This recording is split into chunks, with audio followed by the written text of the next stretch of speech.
Hi, B Nation. Welcome back to another edition of the Irish Breakdown Podcast.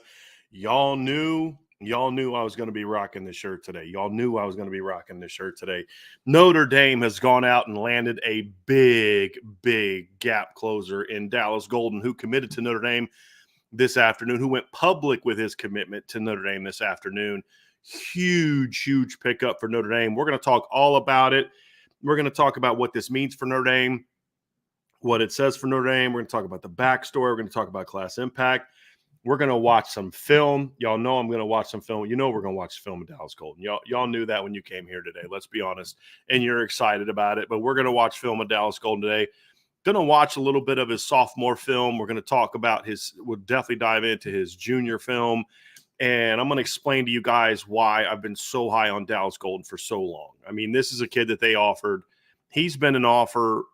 He got offered by Notre Dame when Keon Keeley was still committed to Notre Dame. That's how long ago Dallas Golden got offered. And the staff did a phenomenal job with this recruitment. And we're going to dive into all of that. So I'm looking forward to have some fun today. It's going to be a blast. This is a huge pickup for Notre Dame, and what a great weekend. I mean, you talk about the NFL draft this weekend. Notre Dame has a top 5 pick, highest pick they've had since Rick Meyer back in 1993.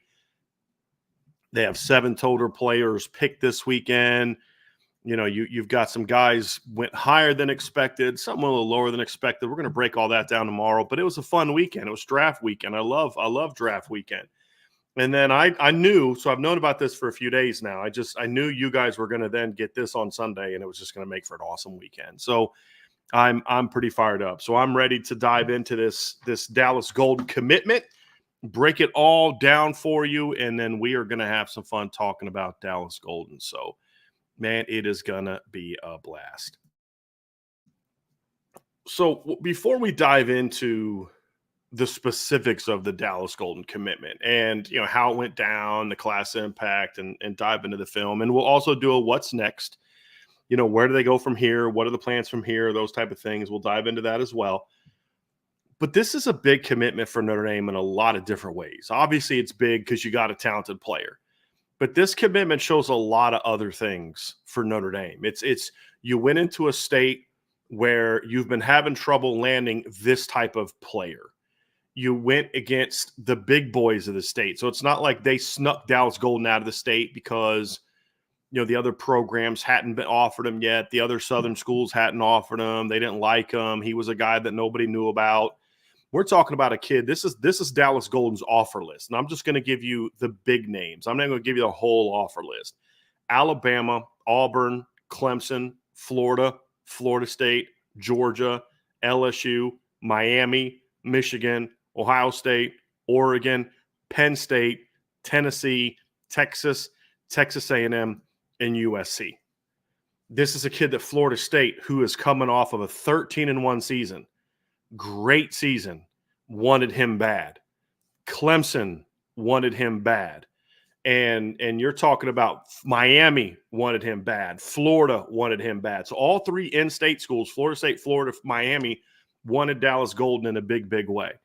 And Notre Dame got out to the early lead, stayed in pole position, and never looked back and just did a phenomenal job getting this young man to the point where I was told there were some big-time schools that liked him, but they were like, there's no way we're getting him away from Notre Dame. And so they didn't even get in the race the way that they should. So this is a huge pickup for Notre Dame because it just shows just the recruiting prowess, but that this staff has from an evaluation standpoint to get on him so early, but also just the ability of this staff to go down into this state, into the state of Florida, and beat the big boys. And it's something that's been happening more and more and more and more and more. And this is where we talk about the differences in what was happening before and what's happening now is this kind of pickup for Notre Dame. And this is a big one for Notre Dame. And Dallas Golden is also not as unique of a player as people think from one standpoint. Now, he's a unique player in that he's very talented. But there's been this notion going around for years that kids from the South weren't like him, that, Dallas is a high academic kid. He values commitment. That's why he waited this long to even commit in the first place, because he wanted to really be sure, because he doesn't want to be a guy that commits in multiple times. He wants this to be a one-time thing. So he took his time with the process. I'll get into that a little bit more when we get into the backstory, but this is also the kind of kid that, you don't have those kids that care about going to class and getting an education. And that's why Notre Dame can't recruit top players. And I've said for years, that's nonsense. That's excuse making. You've got to put a product on the field that's good enough for those kids to want to come play for you. And you've got to have the coaching staff that's got the chops to be able to go down there and battle and battle and battle and battle and win these recruitments. And that's what's changed. It's not that Dallas Golden is some unicorn of a player that, he's a Southern kid that actually cares about going to class. There's been plenty of these type of kids that care about that. What makes him unique is his unique talent. But Notre Dame is doing a much better job of not only identifying these players that are Notre Dame fits, and Dallas is very much a Notre Dame fit. Not even talking about the name. His last name's Golden. I mean, come on. That's about as clear as a fit as possible. But I'm talking about the type of family he comes from, the things that matter to him, the character, all that stuff is a Notre Dame fit as well. But there's been plenty of kids like him that were fits as well that didn't come to Notre Dame. Why? Well, it's the Marcus Freeman effect. It's the Mike Mickens effect. It's the fact that Notre Dame, perception-wise, is a much, much bigger brand now than they were a few years ago. The success they've had on the field, which predated Marcus Freeman as well. You have to give the Brian Kelly the credit for that they did have some winning seasons that did that. But you're seeing this staff, and you're seeing Marcus Freeman. And this has been my point for the last 2 years. I don't care what their ranking is. You look at the type of kids they're getting, and it's different. It's a different type of kid from different parts of the country. They're going down to Texas and getting skilled players like Jaden Greathouse and Jadarian Price and guys like that. They're going down to Florida and getting skill guys like this and getting impact players from the state. Now Notre Dame has 2 top 50 skill players from Florida now committed in the 2025 class, with Dallas Golden joining Ivan Taylor. They are swinging a much bigger stick right now with Marcus Freeman at the helm. And then also the decisions he's made in regard to who he's hired. Because this isn't just the Marcus Freeman show. This is Marcus Freeman. This is Chad Bowden. This is Mike Mickens. This is what makes his staff different.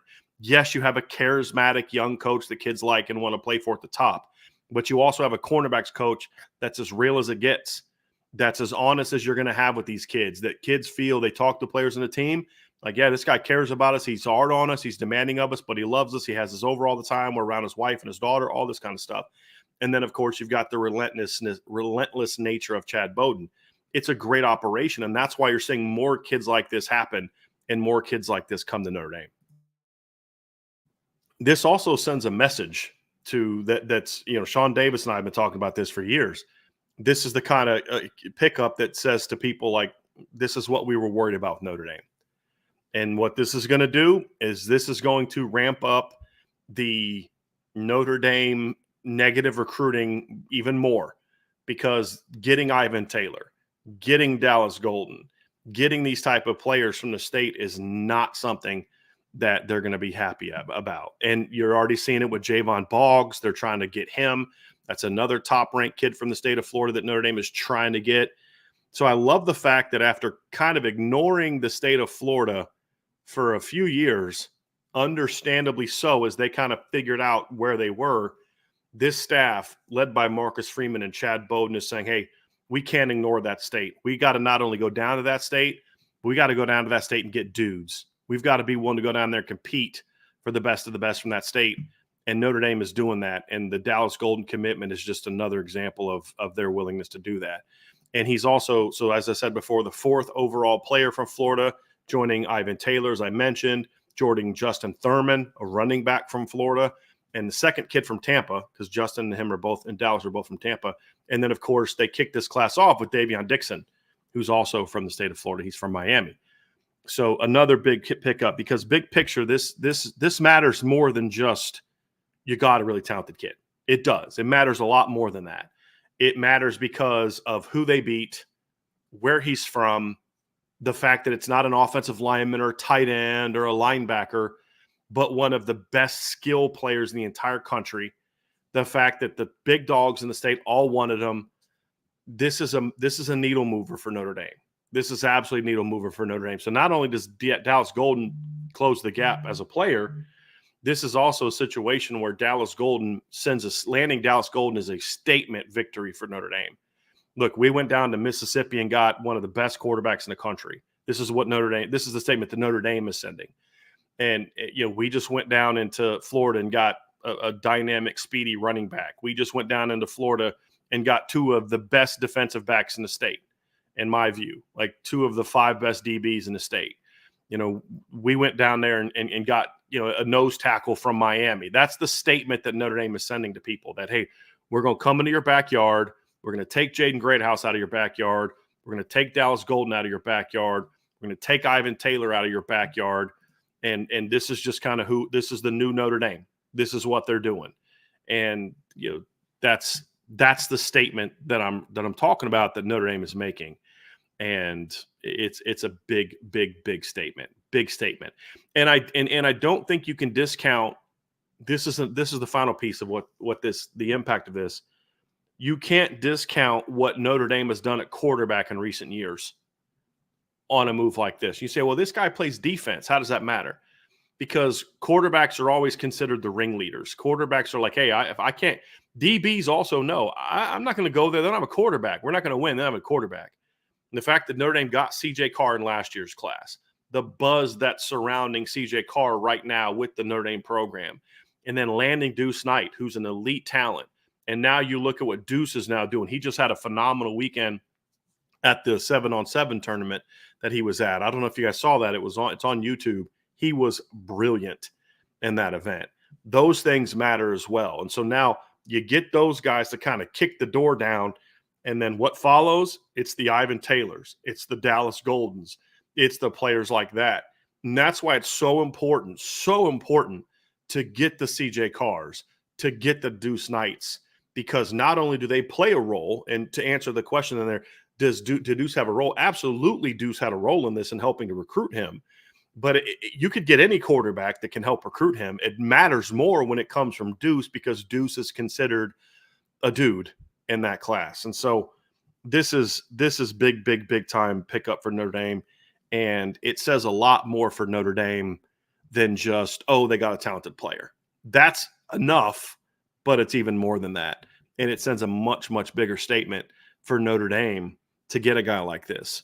So let's just do a little bit of, just wrap this section up with just a little bit more about Deuce, because I did kind of Dallas. I did kind of dive right into this one and didn't give as many of the particulars. Just for those who aren't aware, Dallas is from Tampa, Florida.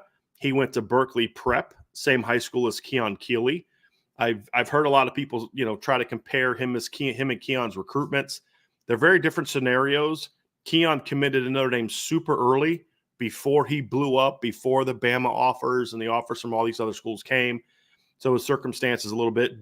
Dallas has already kind of fielded all of that. He's had all those big schools come at him. And so it's just a little bit of a different scenario, that Deuce was an underrated recruit with Notre Dame, got him, and then blew up. And where with Dallas, it's more of like he was already that guy. And he went through the process and now has picked Notre Dame. As somebody mentioned also, the Reeder brothers, Trey's on the football team. The other brother, I believe, plays on the baseball team. They were also both from Berkeley Prep. So there certainly is a nice Berkeley Prep contingent at Notre Dame. And this is a school that Notre Dame's been trying to break through and get. This is a school that there's a lot of kids from this school that fit Notre Dame. They just haven't been able to land those kids. I think of Nelson Aguilar, that Notre Dame really tried hard to get back when he was coming out from Berkeley Prep and he went to USC. Obviously, Keon Keeley, trying to get Keon Keeley. But to get a guy like Dallas Golden from that high school, who's a highly ranked kid, is big time for Notre Dame. And, it's just one of those commitments that you say, hey, this could end up serving as a bit of it begins a bit, I don't want to say tidal wave. That might be a little bit too strong, because I think that's kind of process already started. But this is just another one of those symbols to the rest of the top players in the country that, hey, look, Look what Notre Dame is doing right now. And they got CJ last year. They got Cam Williams, who's a 5-star. They got Kingston, which was Kingston William Oss was another needle moving recruitment, because not only did you get a talented player, but it kind of sent a little bit of shockwaves. Like, wow, we all thought he was going to Ohio State. Notre Dame doesn't beat Ohio State for guys like that. You know, you talk about Deuce Knight. There's been a lot of those type of kids where Ivan Taylor, and you say, boy, Notre Dame is doing something we haven't seen Notre Dame do in a very, very long time. And they're not just doing it at a position or two. They're doing it at a lot of very, very important positions. And that's what landing a guy like Dallas Golden does. He's a 6 foot, but he's listed anywhere between 175 and 185. I think he's closer to about 180, is from what I can tell. He's a kid that plays running back, wide receiver, cornerback, and safety, and he also returns kicks in high school. And we'll dive into a little bit more of that a little bit later. But when you look at Dallas, some particulars, you want to talk about how impactful he is as a football player. Last year as a junior at Berkeley Prep, he led the Buccaneers to a state championship. They only had one loss all season. He rushed for 1,467 yards, 7.2 per carry, and 19 touchdowns. He caught 32 passes for 394 yards and 5 more touchdowns. He also had 5 interceptions and 4 pass breakups while playing defense. As a sophomore, he rushed for 1,403 yards and 18 touchdowns as a sophomore. So you're talking about a kid that does a lot of different things for Berkeley Prep, brings a very unique skill set, and can play all over the field. And we'll dive into the specifics of where exactly Notre Dame likes him, where he fits into the Notre Dame defense as we get more into this breakdown.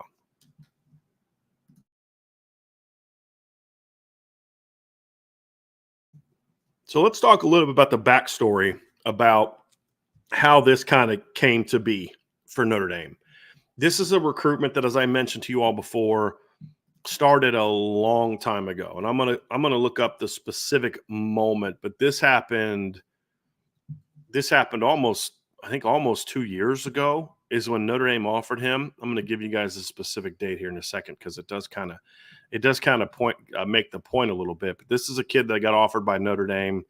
Let me see here. Give me a second. I'm going to find it here. But it's been a while. We'll just put it that way. It's been a long while. Notre Dame offered him. He was one of the first kids that Notre Dame offered when they got into this. This was actually, it was July of 2022. So almost 2 years ago is when Notre Dame offered him. At the time, that was the first big offer that he had. And then, of course, a bunch of schools followed after Notre Dame. So I think getting on him as early as they did was very important for Marcus Freeman and Mike Mickens and Chad Bowden to do. They had to get on this guy early. That's a key ingredient for Notre Dame with a lot of these kids, is get on them early. Because if you're late to the game with kids like this, if you're late to the game with kids out of your region and you're behind Bama and you're behind Georgia and LSU and Florida State as far as pushing for these kids, it's not that you can't get them. It's that it's harder for you to get them. And it makes for a more tedious process. So Notre Dame got on Dallas early, went hard after him. They've got him on campus on multiple occasions. He was up last summer. He's been up this spring. This is a young man that's made multiple trips to Notre Dame's campus.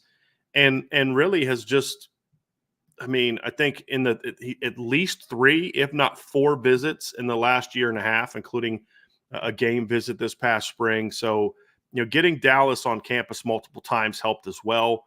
But the reality is, this is a kid that really just had a unique attachment to Notre Dame from early on.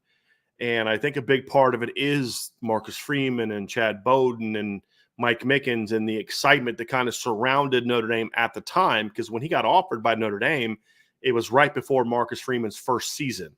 Notre Dame was preseason top 5. There was a lot of energy, a lot of excitement about Marcus Freeman, and there's still a lot of excitement about Marcus Freeman. And so I think that was something that captured his attention early. But also the thing that captures his attention is, as I mentioned, this is what when we talk about what's a Notre Dame kid. Notre Dame kid is someone who values things that are beyond just football. Obviously, to truly be a Notre Dame kid, you've got to value football. Coming here, competing, being the best player you can be, trying to win a championship, those things all matter. They matter for a kid, for a top kid. You have to land kids like that. That's something that Notre Dame didn't land enough hungry kids under the previous coach, in my opinion. And they didn't have the same desire to go out and land those type of kids. Dallas has that, but beyond that, he's just not a football only guy. He's a very unique young man, very intelligent, thinks about what life is going to be like beyond football. He's one of those kids that as a teenager is talking about, football's not going to be here the rest of my life. What am I going to do after that? What kind of preparation am I going to do after that? I haven't talked to his dad. I know Ryan has, and I've talked to people that know his dad. It's a similar type of story. He understands it's more than just football. Football is important. Yes, football matters. It should matter for a kid like this. But understanding about, hey, are you going to look out for my kid? Are you going to push my kid? Are you going to develop my kid as a young man on and off the field? Those things matter to the Golden family. And that's why from very early on, there was that attraction to Notre Dame, because Notre Dame does stand for all those things. Now, the key was going to be, could they convince him of the football fit? Could they convince him of the notion that, hey, you're going to come here and we're going to push you, we're going to challenge you, but you're going to have a chance to come in here, be a great player. We can develop high-level draft picks. We can win championships. We can do all those type of things. They had to sell that vision to Dallas, and that was a big part of it as well. So, to be able to go out there and convince him of those things and show that vision was going to be the sell. They had Dallas Golden sold on Notre Dame when it comes to the other parts of Notre Dame very early on. And then it was, can we show the other thing? And something that I feel like, I felt Notre Dame was in a good position here for a long time. But this is now my opinion. I've shared with you things that I know and things that I've told. I'm just sharing you my opinion now on this part. My opinion is, when you can't discount, yes, you like a kid, he likes you, but then you bring that kid on campus for a night game against USC, top 10 USC, reigning Heisman Trophy winner, presumed number one upcoming NFL draft pick, and your defense, and Dallas is going to play defense, absolutely decimates Caleb Williams, that USC offense. Morrison's dominant. Cam Hart was dominant. Xavier was dominant. Thomas Harper had a really good game that game. Like, you just look, the entire secondary had one of its best games of the season, with Dallas Golden in the stands, watching it, watching the crowd go crazy, watching Xavier Watts emerge as a big-time player, watching Benjamin Morrison be Benjamin Morrison. That was, I think, huge for Notre Dame, because he got to see with his own eyes. You guys can tell me all you want that you're going to develop me and I can do this and I can do that, but I need to see it. And I've talked about this a lot over the years, how you can sell a kid on something, but if you don't have evidence to show him that you can do it, it's going to be harder. Mike Mickens obviously has the kind of resume and pedigree to make it seem as if like he can do that, because he's done it. He did it with Sauce Gardner, Kobe Bryant at Cincinnati. He's done it at Notre Dame with Benjamin Morrison, Cam Hart. So he has that resume, but then to see it firsthand against Caleb Williams, Lincoln Riley, undefeated, top 10, elite offense, reigning Heisman Trophy winning quarterback, future number one overall draft pick, to watch the secondary, the entire secondary, just dominate right in front of him, had to be a huge, huge needle mover for Notre Dame. And honestly, I feel like they've been in a great position ever since. And then Dallas comes back again in January. We got rumblings that he was thinking about making a decision then, decided to hold off. And it reminded me a lot of CJ Carr and what CJ Carr did. If you all remember, CJ wanted to commit in March of his rising junior season. So it'd be the end of his sophomore year. But his dad and him decided, hey, let's make sure we see other places. You only want to commit once. Hold off on committing. If they want you, they'll hold a spot for you, which Notre Dame did with CJ, and then Notre Dame also did with Dallas. Let's get back down to Florida State. Let's get back over to Clemson. Let's get down to Miami. Let's get to all these places that we still have interest in, and just see if we still feel the same way. Let's see if they still feel, hey, Notre Dame is the place to be. And that's exactly what he did. And so he went to Clemson again. He went to UCF. He went to Florida State. And at the end of the day, none of them were able to move the needle the way that Notre Dame did. And that's how he went from Notre Dame was the school to beat to this. So see, people have asked, was Dallas a silent commitment? No, I don't, because I do think the Notre Dame staff felt very good about where they stood, because what I'm told by sources, Dallas was very open and honest. His father was very open and honest about where things stood, but he wanted to take visits. You're not committed if you're still taking visits, and that's okay. There's nothing wrong with that. Dallas wanted to be sure, and then he took the visits and he became sure. And there was some thought that he was still going to take some officials in June, but it looks like he was ready to make that decision a little sooner than that. And so huge for Notre Dame to get Dallas. So that's how, this kind of all came together.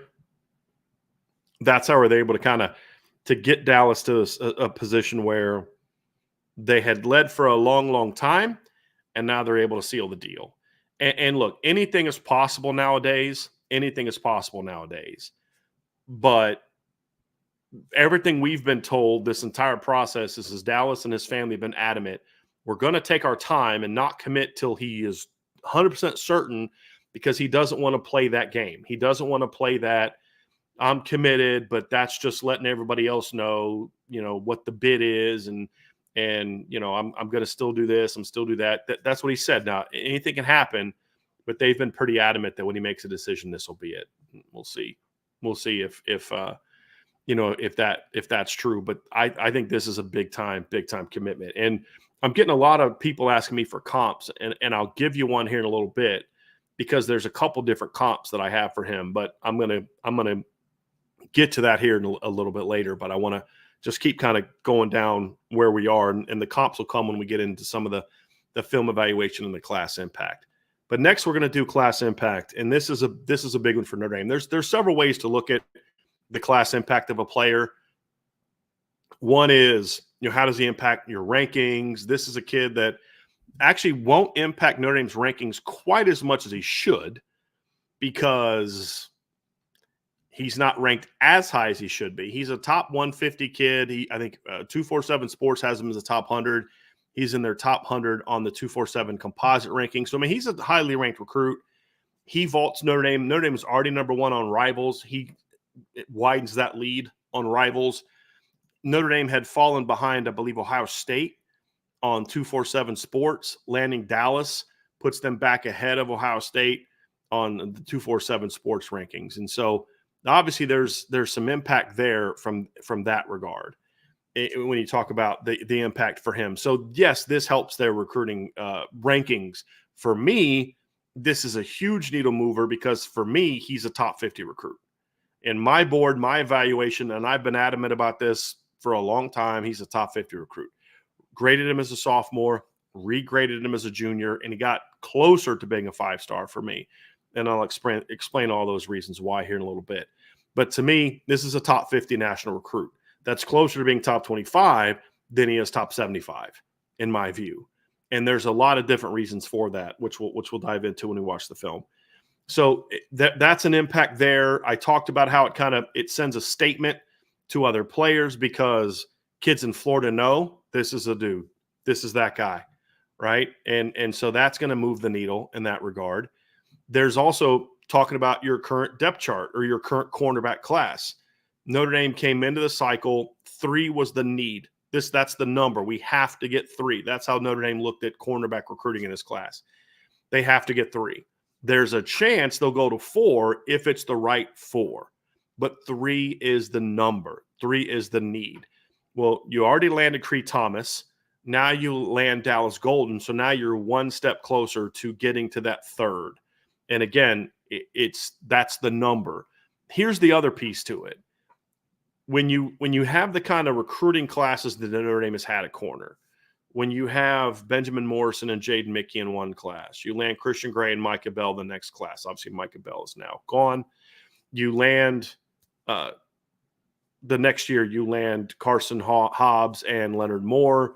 You're now in a position where, yes, you need numbers, but you've got to keep this thing rolling as far as landing impact players. I like Cree Thomas. I graded him as a top 150 guy. I think he's very underrated, but he's not an elite guy the way that Benjamin Morrison was, the way that Christian Gray was, the way that Leonard Moore could have been if he wasn't banged up as a senior, in my opinion. And that's just this kid follows in that steps. This is a Benjamin Morrison, Christian Gray type of pickup for me as a player. And so that's a huge needle mover for Notre Dame as well. You're not just meeting your numbers needs a cornerback. It's, okay, are we landing players that can come in and compete with the guys that are already here?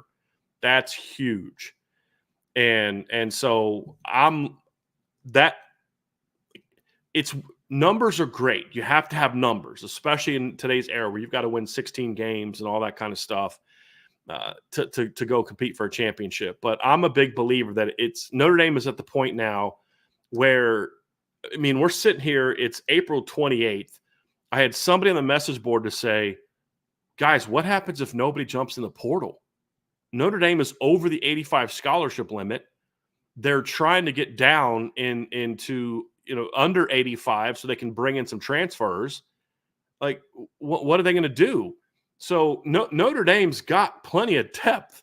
Notre Dame has got to start focusing more and more and more on going out and saying, hey, we are that team that can land big time players. And you need to land big time players because it's not just about meeting numbers needs anymore.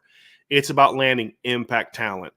And he certainly adds impact talent. So you've not only got your second of minimum 3 corners, you've added impact talent to your roster as well. And that's a big part of looking at it from the recruiting class standpoint. Now looking at it from the positional fit standpoint and looking at the future of the secondary with a guy like Dallas Golden. This is where this is an interesting move because if you watch the film, and we're going to watch it, he plays a lot of safety in high school, plays some corner in high school, plays running back in high school, plays receiver in high school, doesn't play nickel, but has a lot of traits that fit very nicely with nickel. So the question now is, where do you play him? And my answer to that is wherever he wants. I mean, that's the thing with Dallas is the pitch to Dallas has always been, hey, we'll give you a shot to play wherever you want. But one of the things we love about you is when you get here, we can kind of put you wherever's going to get you on the field the fastest. Probably 5-6 months ago, I was kind of living in the universe of they may have to move him to safety where he could maybe start as a freshman. Like, I really believe that. And because the issues that they were having recruiting that position.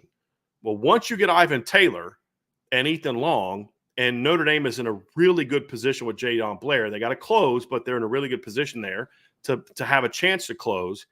Now that safety need is not there anymore.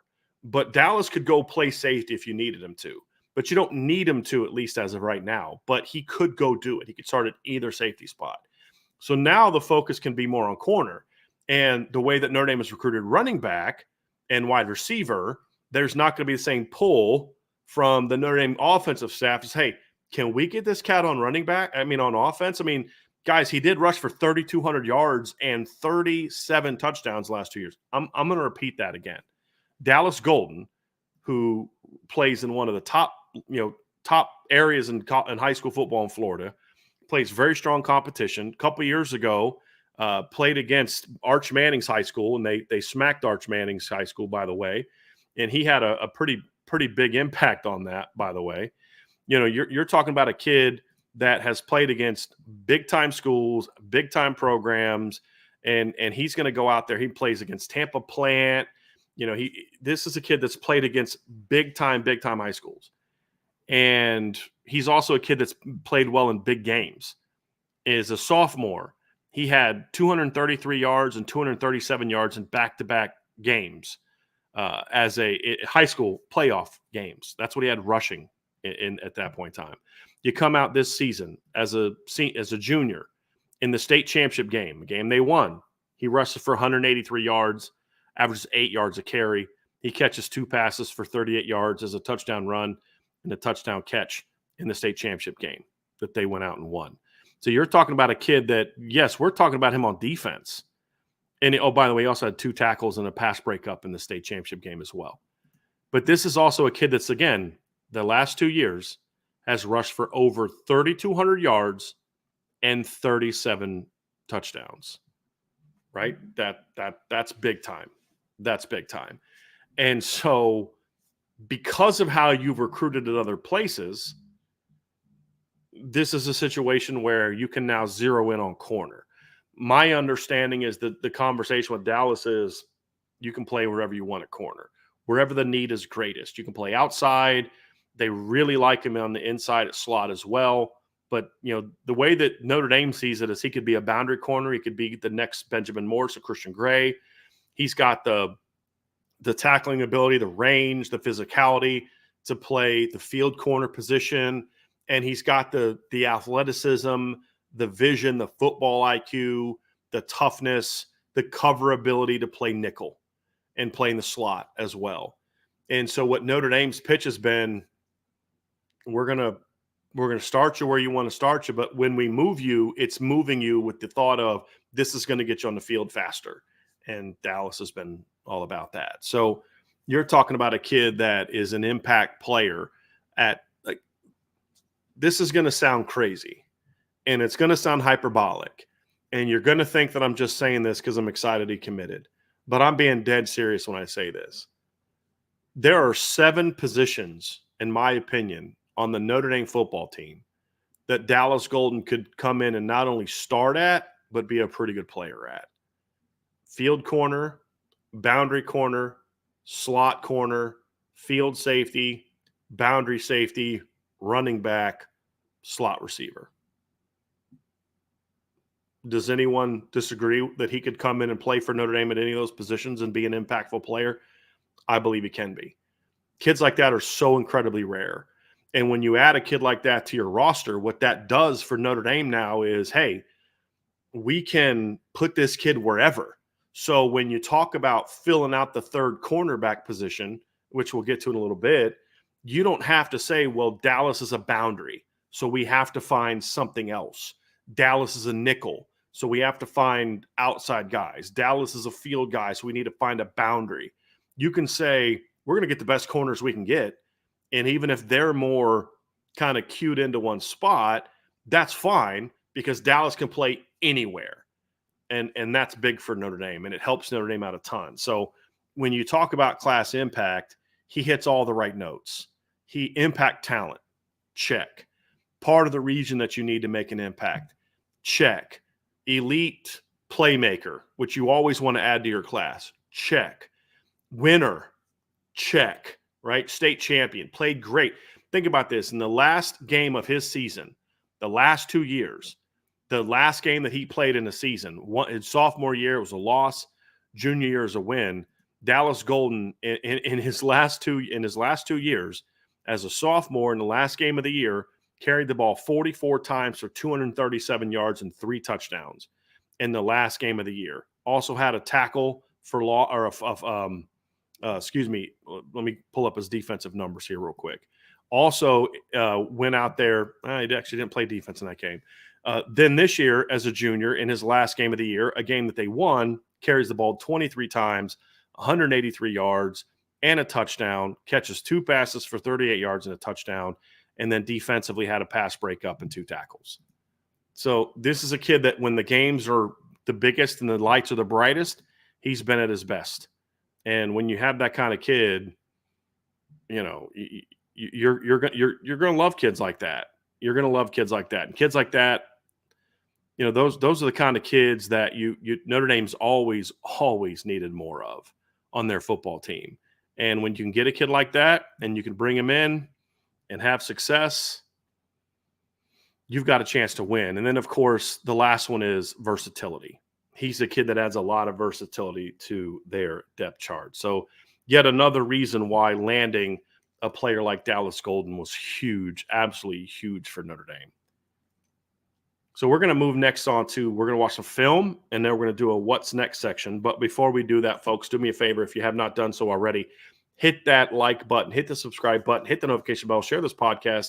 If you're listening via podcast platform, we would love it if you'd give us a 5-star review. And if you've not done so, sign up for the message board at boards.irishbreakdown.com. It's where you can not only gather with the IB community, but you can also show your support for Irish Breakdown and all the things that we are doing.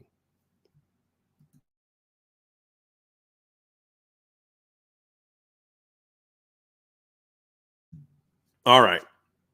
Let's get into a little bit of the film of Dallas Golden, and we're going to break down his film. I'm going to talk about his skill, but I've also been asked a lot about what the comp is.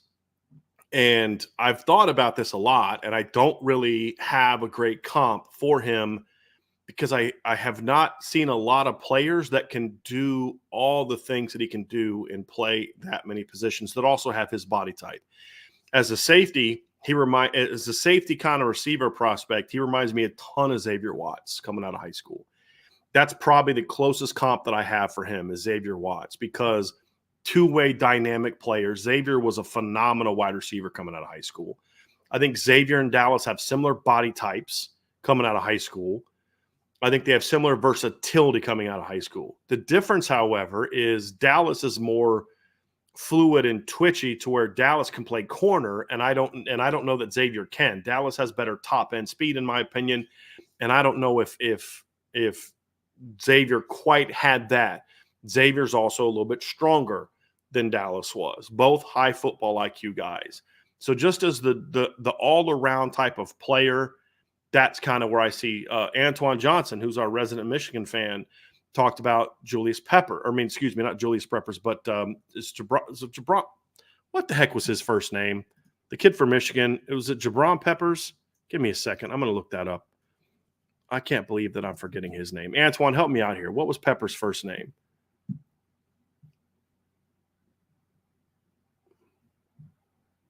Hold on. So let me get what was his first name? Jabril Peppers. Okay, Jabril Peppers. Like, I knew it in my head, but I couldn't for the life of me remember. But he reminds me a lot of Jabril Peppers from the standpoint of he's a strong athlete on both sides.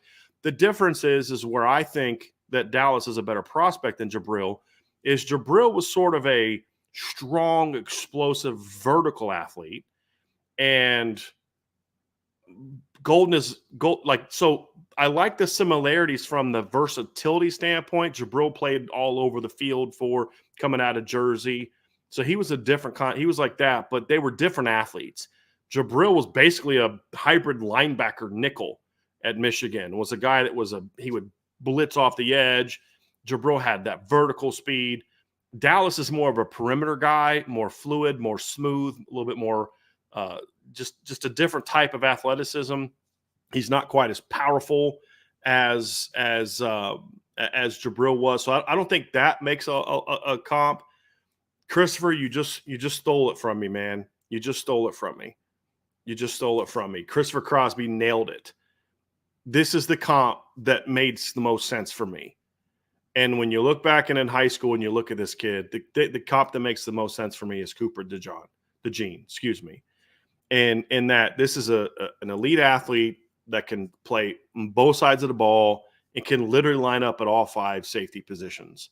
And, Cooper DeJean was a guy that ran a 4.41. I don't know if Dallas has quite that level of athleticism, but it's very, very similar. Similar body type. If you look at Cooper DeJean when he was at the combine, I'm going to pull this up actually a little bit because they have his heights and weights and things like that from the combine. But he measured in at 6'1.5", 203 pounds. I see very similar athletic numbers or size numbers for Dallas. I think he's 6 foot, a little over 6 feet tall. I've seen some people list him at over that 6'1". I don't know if he's quite 6'1", but he's very close. Cooper's a very fluid athlete. He's a very explosive athlete. He's a very twitchy athlete. So to me, when you look at their body type, their athletic skill, their versatility, they're very similar players. And so where Cooper was a guy that was more of a pure cover guy than Xavier Watts. So the best Notre Dame comp is Xavier Watts because of his ability to play all over the field. I think the best all-around comp is Cooper DeJean, I think is how you say it.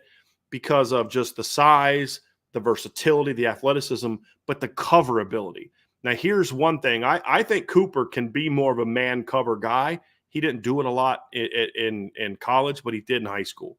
And I think Dallas has the ability to be that kind of guy in college. So that's actually the comp that I love.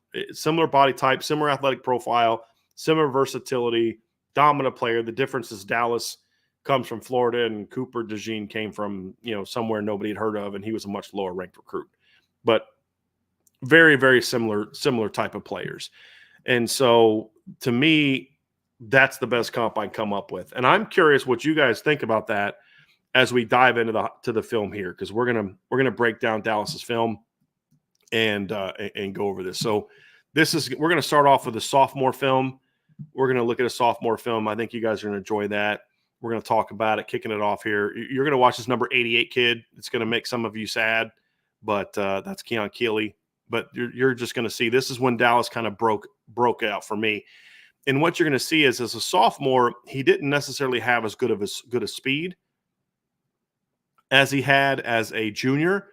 But what you see is the tremendous athleticism. What you're going to see from Dallas as a sophomore is tremendous balance, excellent agility, easy change of direction ability. He's got the full package when you talk about that level of athleticism. And that's something that, to me, that makes him special. But what I didn't see was necessarily top level speed. I saw more of that as a sophomore, or excuse me, as a junior. But what you're going to see is a kid that has all the athletic skills to really be an impact player at the next level. I want to see him get that ball outside, very smooth, good balance. And he had good speed, but it just wasn't top level speed. And I think he showed much more big time speed. And when I say big time speed, I'm not talking like he's not like a 4.3. I'm talking about a guy that has the kind of speed that you can go out and you can make an impact on. And that's something that matters to me, and that you need that. It's one thing to be a smart football player, which is you're going to see throughout this film, Dallas is. He is a very high football IQ player. That's also something that I know Mike Miggins covets. We talked about this last week. When Mike Miggins is recruiting corners, yes, he wants athleticism. He loves size. He loves tough kids. He loves kids that compete. But if you are not a kid that shows some level of high football IQ, you better have something special. You better have a Micah Bell type of speed, or he's just not going to like you as much. And I've mentioned in the past, there's been some very highly ranked corners that Mike Mickens has recruited early that like Notre Dame a lot. That's a sped up clip, by the way. So he looks really, really fast there, but that's a sped up clip. But Mike Mickens will drop those guys because they just don't show the feel for the game and the football IQ and the work ethic and the competitiveness that you need. And that's something that Dallas has. And that's something that Mike Mickens absolutely loves and wants and demands from his defensive backs.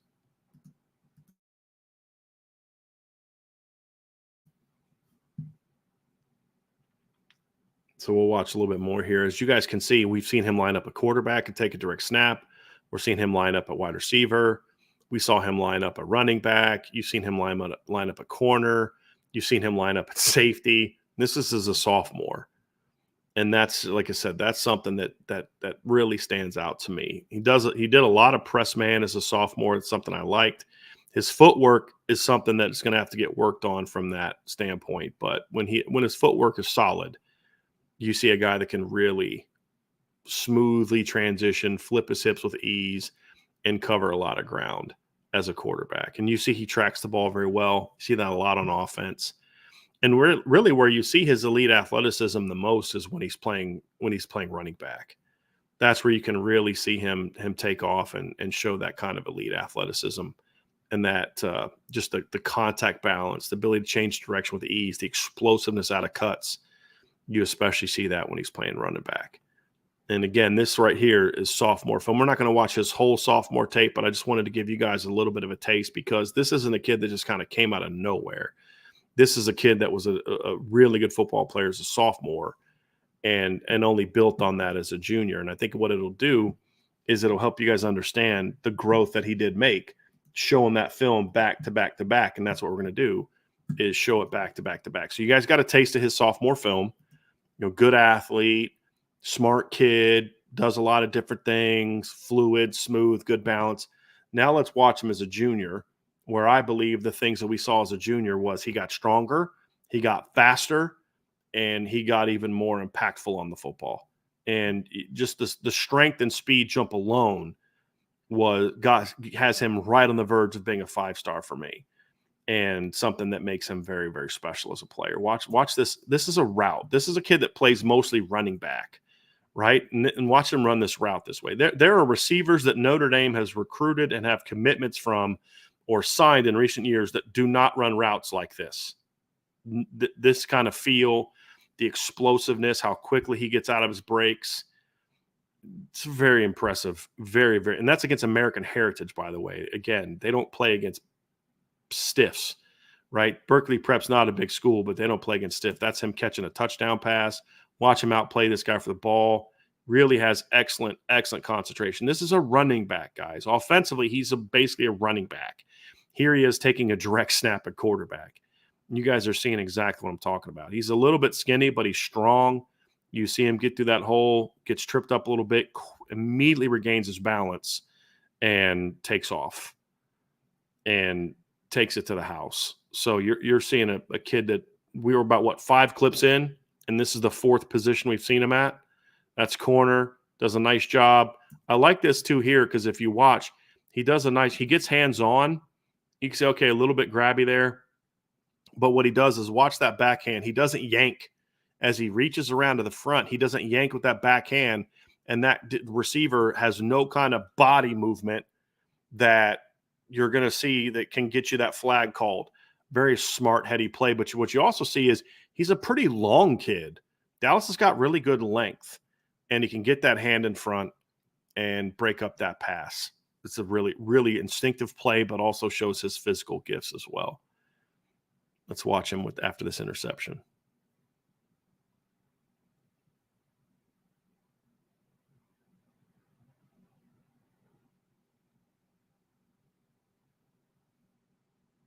Here he is playing running back, coming out of the backfield. Look at him getting open, working to avoid contact, but not completely getting off of his track. Like, this is stuff that I would teach receivers. Like, this is what you want to be. You need to win inside, but you can't let that guy reroute you. You also can't go so far inside that guy that you get knocked off your track.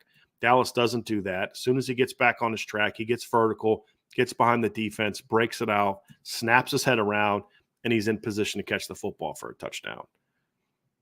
So that's a big time play right there. Again, he's athletic. Yes, no doubt. He's athletic. But what you guys are seeing in this film is this kid's a football player. He's not just a great athlete. This kid's a football player that understands how to win play after play after play.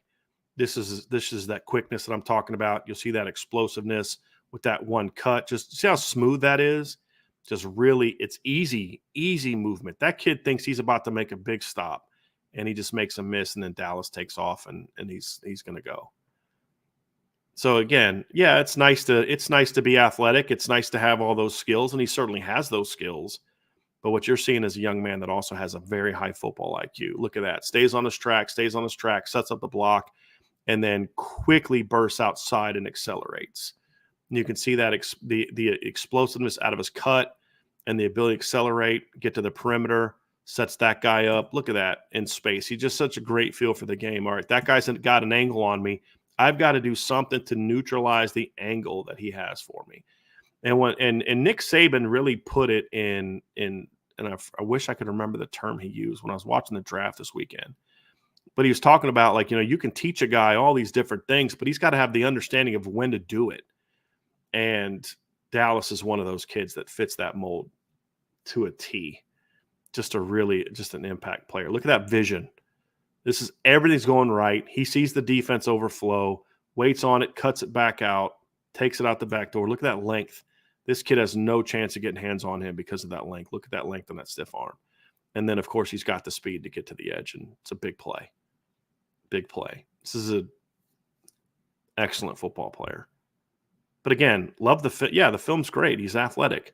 But this kid's got a really high football IQ.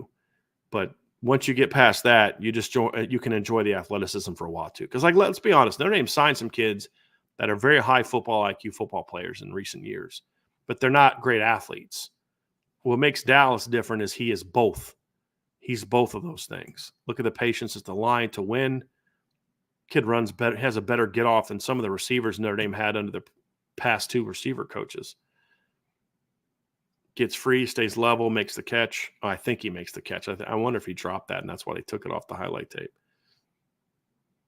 Here is returning kicks. Oh, and by the way, he's a very good kick punt returner. So that you can maybe even say that's 8 or 9 positions now that he can play at Notre Dame with that ability. Look at the list, the leg drive, the balance he has to get through this, the feel for it. He's a very strong kid. Even though he's not the biggest kid, he's a very strong kid. It's got that open field moves. It's a really talented player. Very talented player. I'm just going to let you guys watch this for a little bit.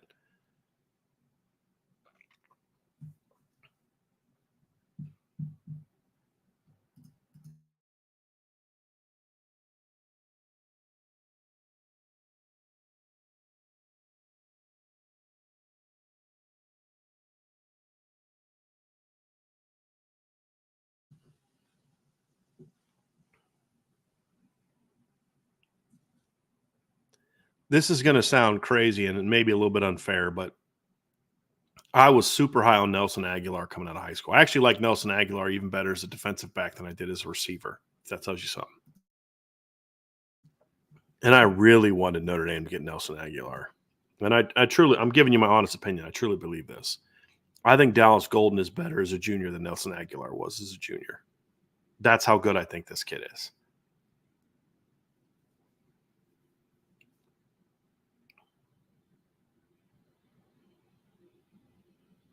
There's a funny comment from Florida Irishman. He says, "Looks like Percy Harvin type on offense. Why is he playing defense?"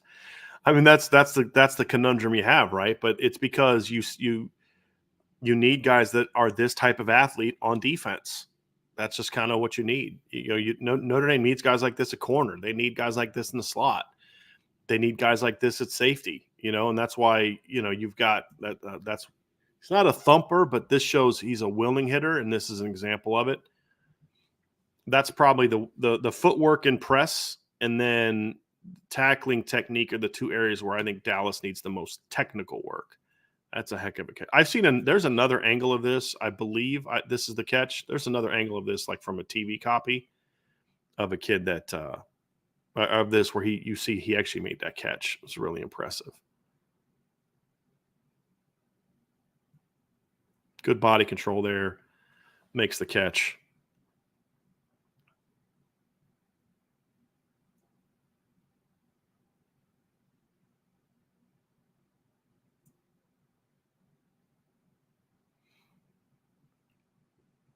Love him in space. He's so good in space.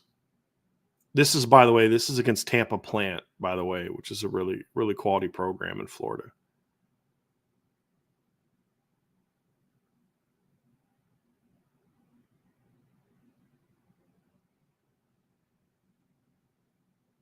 And just remember, for the people talking about him looking better on offense, very true. So did Xavier Watts look better on offense coming to high school too. Because that's what I was saying earlier. That's where you really see his athleticism take off as on offense. Because offense is where you can just kind of go be athletic. On defense, you kind of have to stay within a certain structure. And so you can't always see it as obviously as you can on offense. And that's why sometimes you'll see that. But then you talk about how it transitions to the other position, and you're like, hey, this kid's got a chance to be an impact guy. Here he is coming from depth. Look at the patience he has to read the play, see where I got to fit in, and then come in and make the play.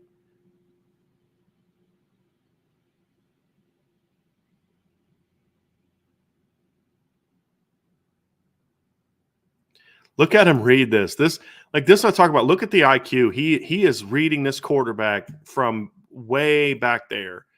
Gets underhill. He knows that guy wants to throw the football and then just jumps it. Like that just – yeah, it's like, look, here's the thing. You got to have a level of athleticism to make this play. I couldn't have made this play in high school. I was a pretty good athlete in high school. I played both ways my senior year. I got no chance of making this play. No chance of making this play.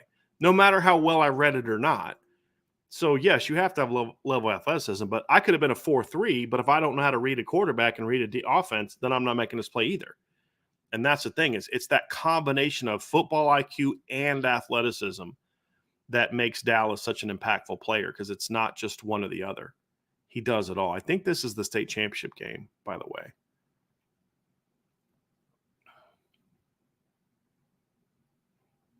So that's the touchdown pass that he caught in the game. They won this game 20-20 against Norland. And if you look it up, you'll see how many D1 kids Norland had last year go D1.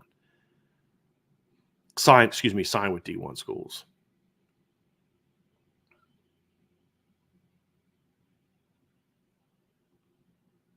That ref's about to get trucked. Okay, get out of the way, buddy. Here he is taking a direct snap.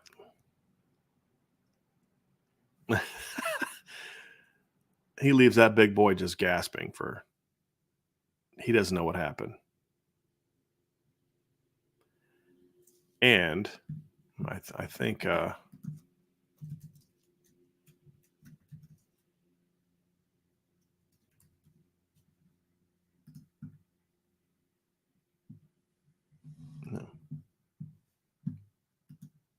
Look at that. Watch him set this guy up. This is such a great move. And then he accelerates to the end zone. That's big time. Big time. You guys are seeing it. I could stop it here, but let's just have fun finishing watching this film.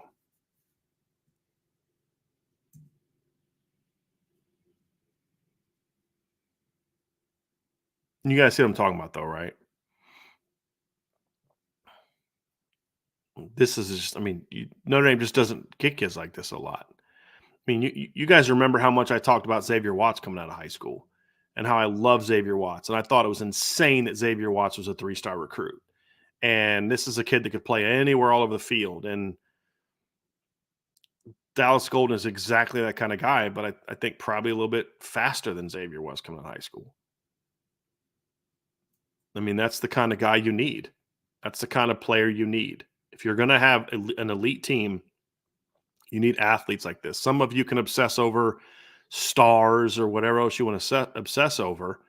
But the fact is, I don't care about stars. I care about talent. And this kid, there are not many football players in the country that are as good as this kid. And you just need more guys like that. And that's what he brings to the table.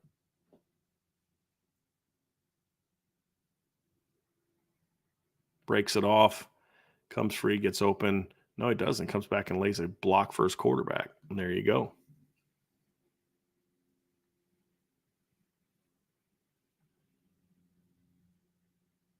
Look at that bounce. This is that contact bounce I'm talking about. Stays up, is able to regather himself, and then get back to full speed and house it. So that, folks, is Dallas Golden's film. You guys can see why I'm so high on him. I think you guys all saw it. You can see what I'm talking about. See, Antoine, exactly. How the heck is he not ranked even higher? Some people have laid the theory that it's because people have known for a long time he's going to Notre Dame. I don't know if that's true or not, but here's what I'll tell you. The film is that of a top 50 football player, and it's as simple as that. That's a top 50 football player. So let's move into the final portion of today's show, and we're going to wrap things up talking about what's next for Notre Dame at cornerback. So as we mentioned earlier, Dallas Golden is cornerback number 2 in this class.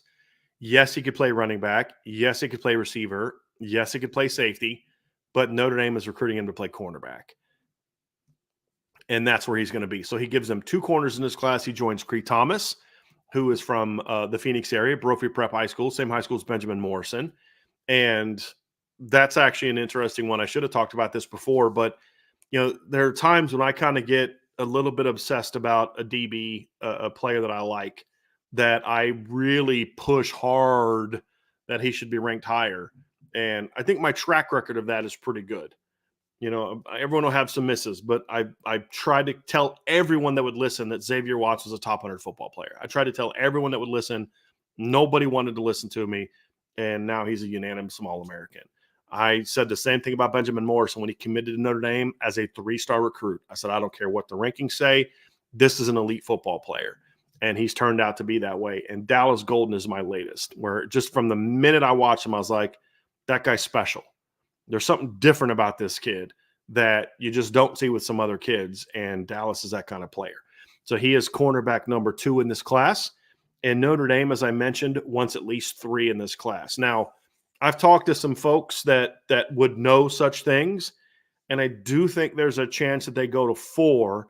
There's some other things that have to shake out, but right now the plan is 3 with a chance to get to 4 depending on how the board shakes out at some other position. So if another corner called tomorrow and committed, yes, that would give them their need. But I think from what I'm told that they would still recruit a couple of the kids on the board that they like. And really actually all 5 of the kids on the board that are, or actually now it's 4 of the kids that are on the board now. I believe they'd still recruit them, much like they did Jadon Blair. If you remember, Notre Dame only needed 2 safeties in the class, but they kept recruiting Jadon Blair. Why? Because he's just too good to pass up, and he's an elite talent that they want to have. And so that's why you still recruit a guy like that. You don't ever pass on talent like that, even though you've met your numbers need, because you can still add more impact talent, and Jadon Blair gives them impact talent. And so that's part of the over-recruiting of the current roster. You're always looking to over-recruit the current roster. That's what Alabama does. That's what Georgia does. That's what Clemson did when they were great. It's what you need to do. And so Notre Dame will keep doing that. And from what my understanding is they're going to do – and then with the Jadon Blair, I need to land the plane a little bit, right? So they needed some things to kind of shake out at other positions for that to then make more sense, and it has. And so that's why recruiting Jadon Blair makes a ton of sense, because he's an elite player. And even though he's not, it's one beyond your quote unquote need, your target need, you don't turn down big time players. And that's how I think Notre Dame is going to handle this corner board. Part of it's going to depend on how some things shake out at other positions, but I think that they're going to try their best to get 4 if they can, but it's not a given. And so what that does, as you look at the board, is that puts a little bit of kind of, I don't say pressure on the other cornerbacks on the board to fill out this class. And here's what I mean by that. You may say, hey, I want to play at Notre Dame, but I want to go through the process. I want to take my visits. I want to do this. I want to do that, but I want to go Notre Dame. Well, that's fine. But now you're in a situation where you can say you want to do that, but Notre Dame may not have room. And the way that you look at it is there was one, I'll just say it now, I believe there was one corner on the board that was a we'll take him no matter what player, and that was Dallas Golden. Like, if Notre Dame had 4 corners committed and Dallas Golden called and wanted to come, Notre Dame would have taken Dallas Golden. Like that, I'm told that that's how the staff views Dallas Golden, right? And I was told this a little while ago. Well, now you got him. Now it comes down to, okay, the rest of the corners on the board, do you really want to be here or not? And not that Notre Dame is going to try to pressure a guy to commit. I don't believe that's what's going to happen. But the guys that do want to come to Notre Dame, if you really want it, then you need to understand that this process is getting close to coming to a close. And, it's going to be interesting how it plays out. We kind of went over the board last week when we were talking about the 2025 class after Micah Bell departed. And that also kind of factors in a little bit into the potential to take 4. I think Micah Bell's departure opens up the possibility that this class could grow to 1 more, because Micah Bell was a sophomore in 24. He'd have been a junior when this class arrived, but he would have been a junior that had a redshirt season. So when this class arrived, Micah still would have had 3 seasons of eligibility left. So that's going to impact the numbers of this class a little bit. Now that Micah's gone, I do think it's going to make it a little bit more possible to get a 4th. Possible. I'm not saying it's going to happen, but it's at least possible. They may say, hey, listen, we're going to stop at 3 because we now have interest from this position that we didn't have, or Like they may say, hey, we're only going to take one more linebacker. But Notre Dame is in a really good position with Madden Emo and Nathaniel Usu-Boateng. They say, hey, look, we're not turning either one of those guys down. Well, the numbers got to come from somewhere. It may come from that fourth corner spot. It may come from a fifth receiver spot. It may be the reason you don't take a fourth offensive tackle, because you've got to make the numbers work. Because as what Notre Dame is finding out right now, it's harder for Notre Dame to process kids than it is other schools, because they don't just tell kids, you got to go.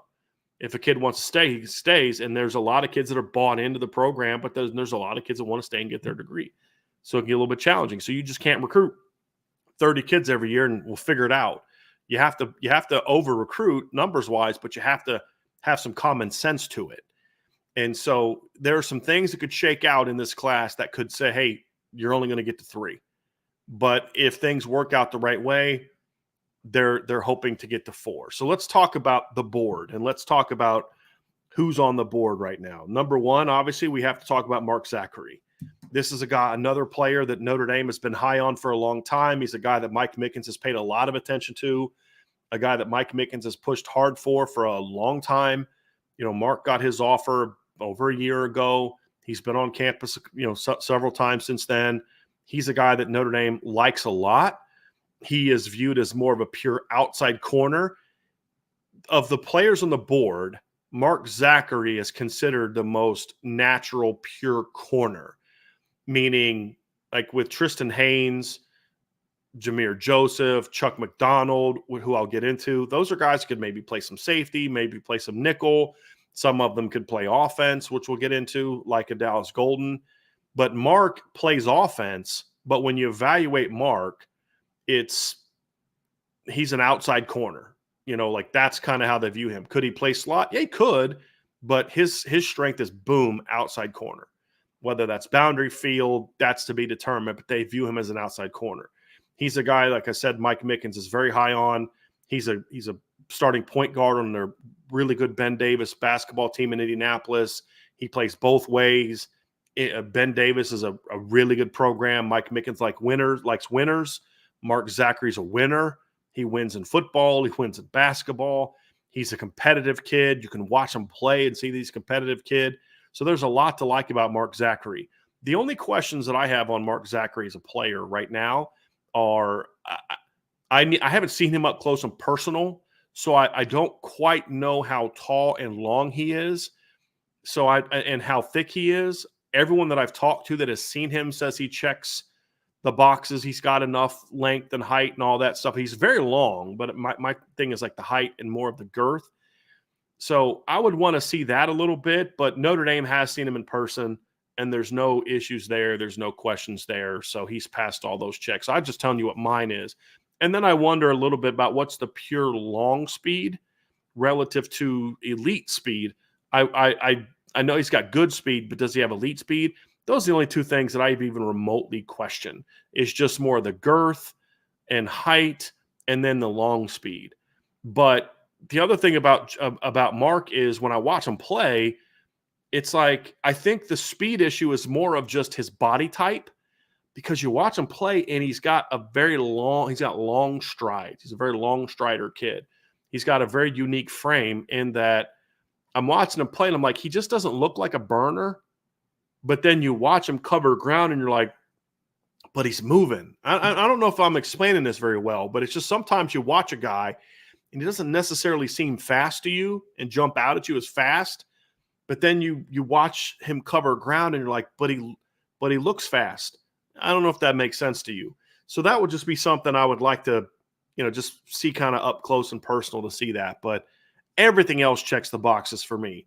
Yes, he's skinny, but he's a tough kid.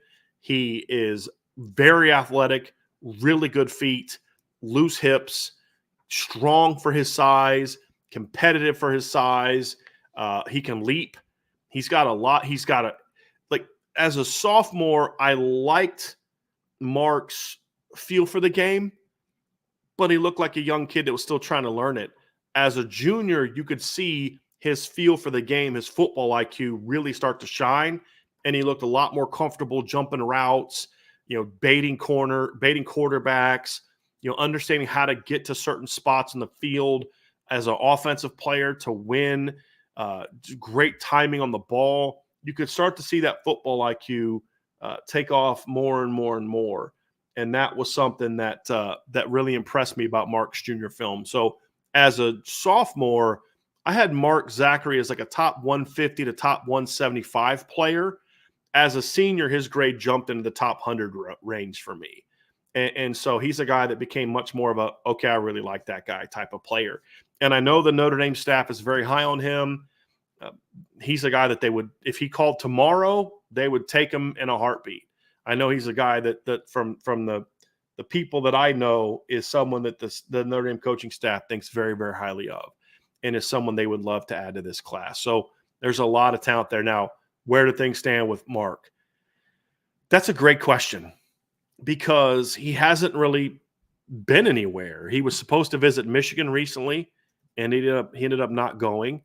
He came to Notre Dame in March, but he didn't come back in April. He's been to Notre Dame a lot, but the expectation, the hope is that he would maybe come back for the spring game. He's only been on campus twice so far in 2023 or 24. He was on campus 3 times last year. He was in town over the course of 3 months 3 times. So, you know, I'm actually not quite sure what is going on with Mark Zachary at this point in time, because it's not like he's been to a lot of other places. And as I mentioned, I think the most recent visit he took was actually the Notre Dame visit in March.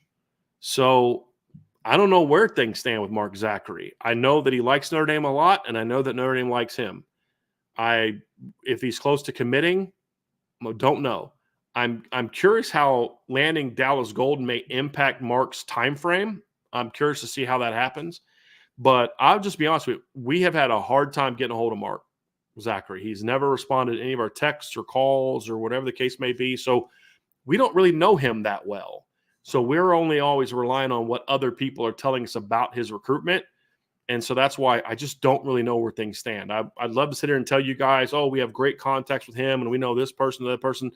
You know, we don't have, we know a coach there, but we don't have a lot of those type of guys or that really know Mark and where things stand. So I'm just being honest. I don't know where things stand outside of the people that we do talk to say that he likes Notre Dame a lot, and we know that Notre Dame likes him. Now it's about, you know, can you close the deal with him? He's not the only guy on the board that the staff is incredibly high on. Notre Dame in April hosted a young man from Oklahoma named Tristan Haynes, who is a lot like Dallas Golden in that he's a very good offensive player and a very good defensive player. I'm very high on Tristan Haynes. We broke down his film last week on the show. If you didn't watch that, check that out. It was the show we did about Micah Bell leaving.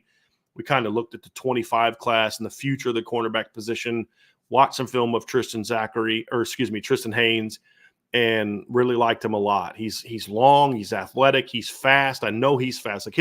Like his film jumps out at me. And so you know he's got it there. He's also long. He's a little over 6 feet tall, I believe. Very long arms, very smooth and fluid, athletic, playmaker on both sides of the ball. And when I compare him to Dallas Golden, it's that where Mark Zachary's a really good high school two-way player, but he's a pure corner. I know some people that like Tristan Haynes better receiver than they do DB. And so that's what makes him a very interesting player to look at as well. Notre Dame loves him as a defensive back, very much so loves him as a defensive back. So he's a guy also that I believe if he wanted to call up Notre Dame tomorrow and say, hey, I want to come, from the sources that I have, they would say yes, they would take him. That's the thing about this board that I've been told is there's a lot of guys on this board that if they wanted to come, they'd take, like, it's where the numbers are. And so Mark Zachary called and wanted to come, they'd take him. If Tristan Haynes called and wanted to come right now, they'd take him. And so that's what makes us very interesting as far as what the numbers are going to look like. So when you look at Tristan Haynes, very dynamic player. He's going to be hard to get out of Oklahoma, but Notre Dame has put themselves in as good a position as you can put yourselves in for a kid like that.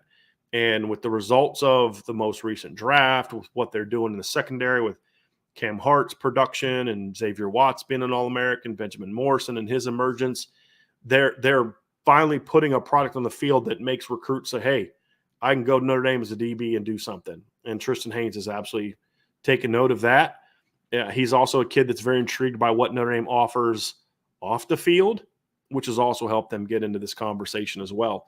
And then the last two players were Chuck McDonald's a young man from Mater Dei out in California, bigger kid, tall, long, physical corner. I think could also play, could play boundary. But I really like him as a field guy, kind of like a Cam Hart type of player. He's the player in this class that probably most reminds me of Cam, to be honest with you, is Chuck McDonald. I also think Chuck could play some safety, so he brings some versatility to the table. He's another one that's going to be a tougher get. A lot of the West Coast schools are on Chuck, and I think he likes a lot of the West Coast schools, but he did visit Notre Dame unofficially in April, and he's talking about coming back for an official visit in the summer. If they get Chuck McDonald back on campus this summer, I think they might have a shot with him. And like I said, I'm a big fan of Chuck McDonald. He's a really good football player and a very versatile football player. So I said, could play field corner, has the size you like in the boundary, could even play some slot because of his toughness and his ability to play the quick game.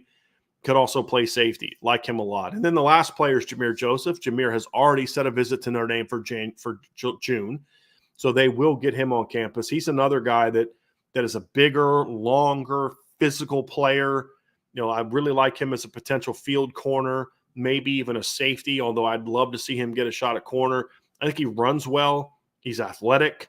And, he's a guy that to me brings a physicality to the position that they could certainly use more of, not just a physical. I should say physicality might not be the right word because I think a lot of Notre Dame's corners are physical. He brings a level of power and toughness to the position, a strength to the position that I think you could use more of. So he's another guy that Notre Dame is very high on out of the state of New Jersey. Don't know as much about Jameer and his recruitment, to be honest. I do know that he likes Notre Dame. I know that Notre Dame likes him. His visit is going to be very important when he gets here in June. If Notre Dame's going to be a player for him as far as being able to maybe close, they're going to have to really knock it out of the park when he comes on campus. So that's the board. You've got Mark Zachary from Indianapolis, Ben Davis. You've got Tristan Haynes from Carl Albert High School out in Oklahoma. You've got Chuck McDonald out of Mater Dei in California, and you've got Jameer Joseph out of the state of New Jersey. So that's the board. That's who Notre Dame is after. They want at least one of those guys. Now, if they get into June or if they get like kind of middle to late May and none of those guys have committed, I could see the staff maybe expanding the board a little bit. But as of right now, I believe that's where that board is. That's where the focus is going to be, is on that 4. And the staff wants at least one of those guys. Could they take 2? As I mentioned, it's a possibility. But as of right now, the goal is to get one of those guys, and we'll see how that pans out. I know they want one more. I don't know that they're going to take 2 more. It's a possibility. They'd like to, but I don't know if the numbers are going to make sense when it all comes down, when it's all said and done at the end of the day. So that's where we are at for the what's next portion of the show. And then also, of course, what it does too is now that they've got 2 guys in the 2025 class, and they've got their board kind of narrowed down in 25, you can now start to see Mike Mickens start paying a little bit more attention to even more of the 26 kids. And so that's also what landing a guy like Dallas Golden brings to the table and what he can offer as far as how he impacts this Notre Dame class moving forward. So that's a part of it as well. Let's get to, we had a couple super chats before we get out of here that I wanted to thank you guys for. I do appreciate those very much. We had a super chat from K Grant, my man, Brian and the shirt. Yes, sir. There we are, man. Gap closer, because this is absolutely a gap closer for Notre Dame. Appreciate the super chat, K Grant, very, very much. And then we got one from Lou Holtz, Thunder and Bolts. First Deuce out of Mississippi, now Dallas Golden out of Florida. It's a new era at Notre Dame. Somebody tell Greg Sankey and the SEC country to hold my beer. You're leaving somebody out, my man. You're forgetting about Ivan Taylor out of the state of Florida as well, because Ivan actually goes to a public school.